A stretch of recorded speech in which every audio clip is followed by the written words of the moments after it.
Alright, welcome back ladies and gentlemen to the Chupacabra Tutorials channel. I'm your host Larry, and if you want to set your expedition settings to solo inside of Night Rain, all you have to do is open the expeditions menu here at the round table hold grace, hit the trigger to go to the matchmaking settings, and then at the bottom on matchmaking expedition type, you go from multiplayer to single player, and then you can just queue alone and automatically load into the game.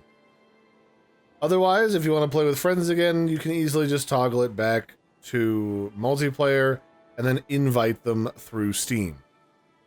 You can also set a session password here in the matchmaking settings, but it's literally easier just to open up your Steam friends list and right-click and invite your friend who's already loaded into the game to play. So that's it for this one, ladies and gentlemen. This has been how to change your matchmaking settings from single player to multiplayer and back again. I've been your host Larry. Don't forget to like and subscribe, and I'll catch you next time. Bye everybody, and have a good one.